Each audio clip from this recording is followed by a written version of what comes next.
সকলকে আমার আনন্দিত জয়গুরু। আজকের আলোচ্য বিষয় হলো যাজন সম্বন্ধে। আমাদের নিত্য দৈনন্দিন কাজের মধ্যে যোজন, যাজন, ইষ্টভীতি, সুস্তায়নী, সদাচার অন্যতম। তার মধ্যে সবচেয়ে গুরুত্বপূর্ণ কাজ হচ্ছে যাজন, যেটা ইষ্টভীতির পরের আমরা চিন্তাভাবনাই করে থাকি। আর ওই জন্য শ্রী শ্রী ঠাকুর কি বললেন, কিভাবে আমাদের যাজন করতে হবে আর যাজন না করলে কি হয় সেই সম্পর্কে আজকে আলোচনা করব। চলুন শুরু করা যাক। যাজন কাকে বলে?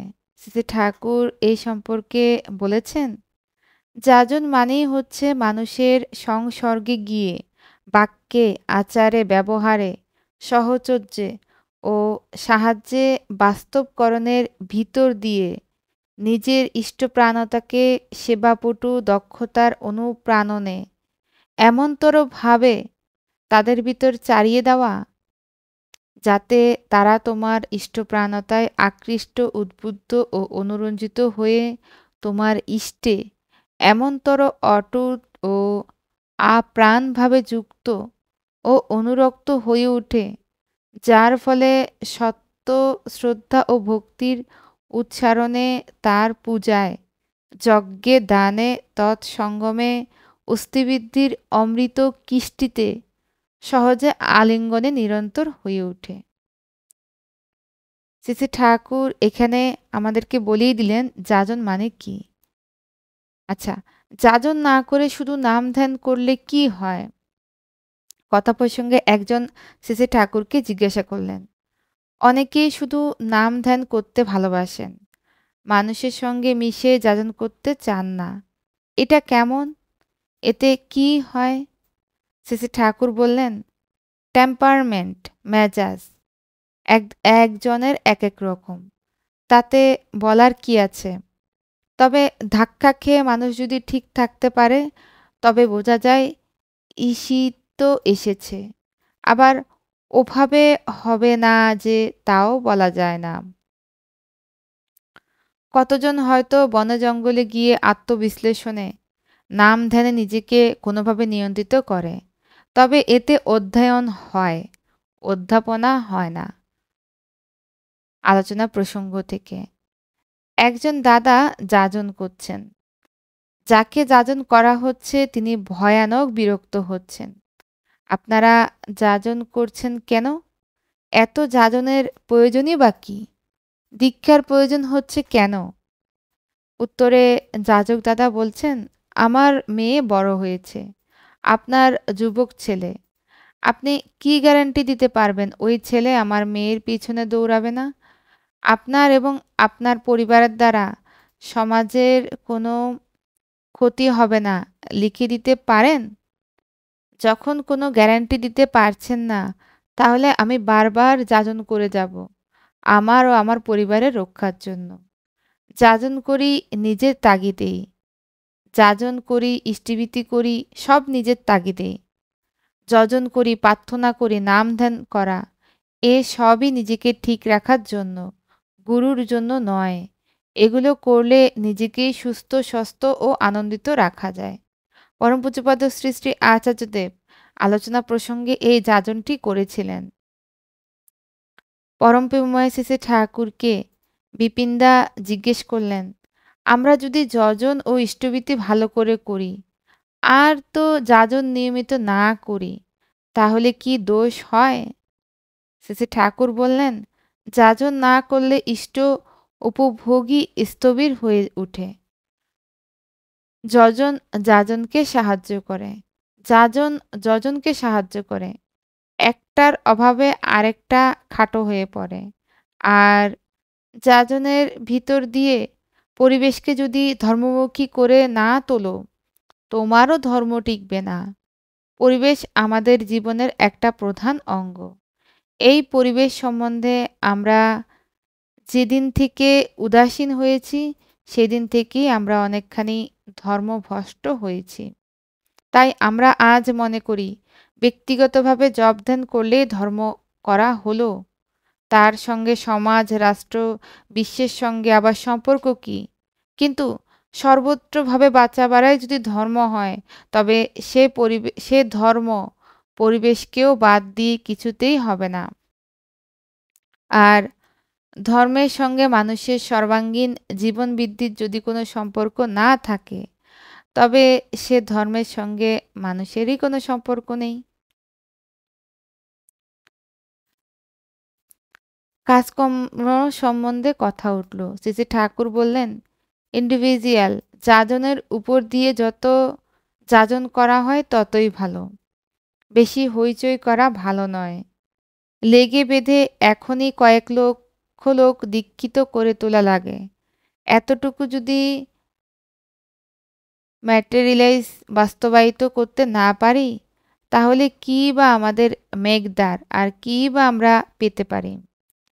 অনুলোম অসুবর্ণ বিবাহ সম্বন্ধে কথা উঠাতে শ্রী ঠাকুর বললেন, কোন অবস্থার মধ্যে পরে রঘুনন্দন অনুলোম অসুবর্ণ বিবাহ নিষিদ্ধ করেছিলেন তা জানি না। তবে হিন্দু সমাজের পক্ষে এর ফল যে ভালো হয়েছে তা মনে হয় না। এতে সমাজ বাড়তির দিকে যেতে পারেনি, বরং ছিন্ন হয়েছে। অনুলোমের প্রচলন থাকলে বাইরের অনেকেও সমাজের অঙ্গীভূত হয়ে যেত। আজকের মতো এমন অবস্থায় দাঁড়াতে হতো না।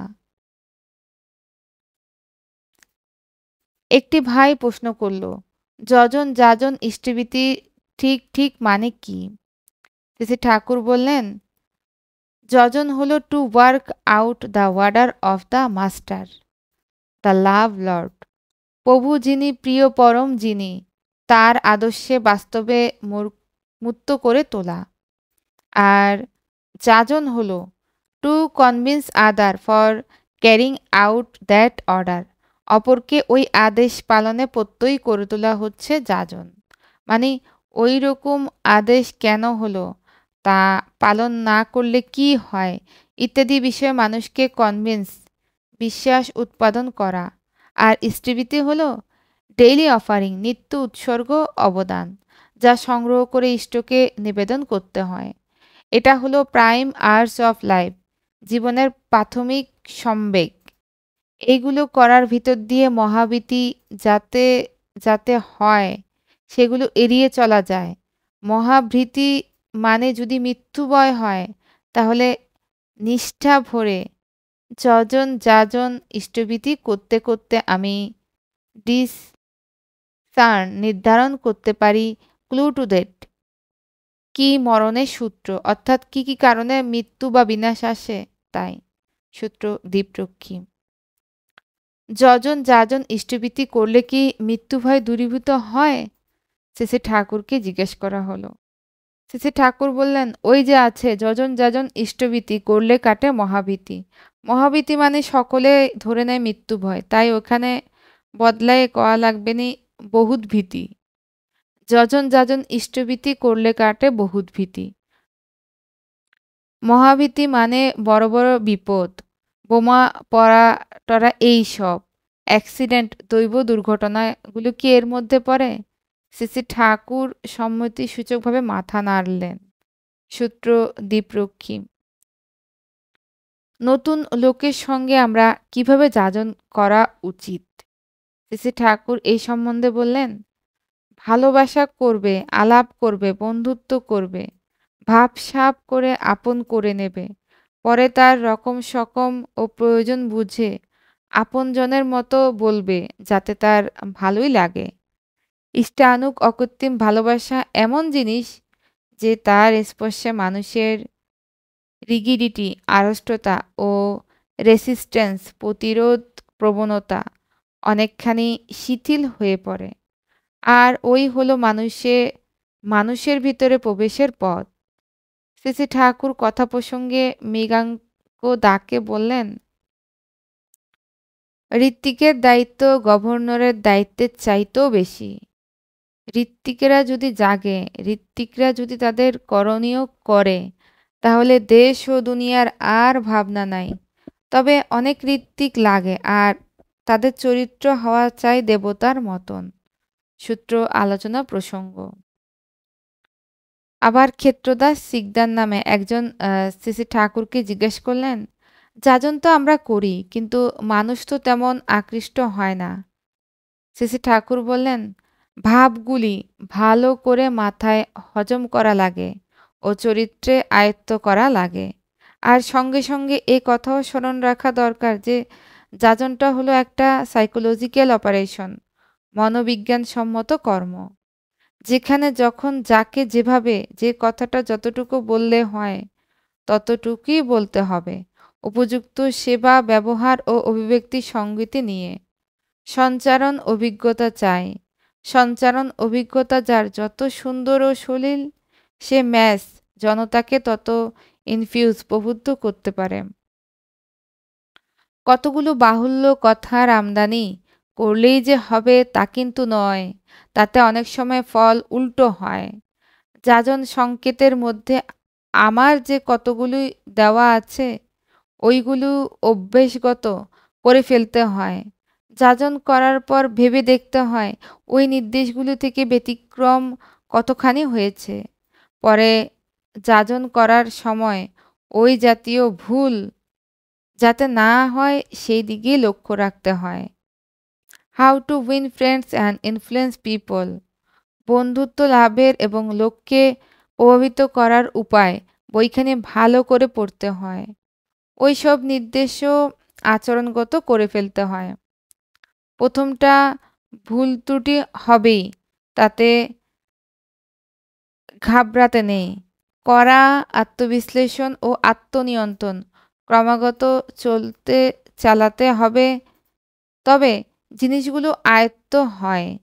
যাজনের সবচাইতে বড় লাভ আত্মশিক্ষা। যাজন সম্পর্কে যে যতই কৌশলী হোক না কেন, প্রধান কথা কিন্তু হলো ইষ্টের সঙ্গে অচ্যুত সক্রিয় যোগ। সেইটি না থাকলে অন্য যত জ্ঞানই থাকুক না কেন সব নিষ্ফল হয়ে যাবে। সূত্র আলোচনা প্রসঙ্গ।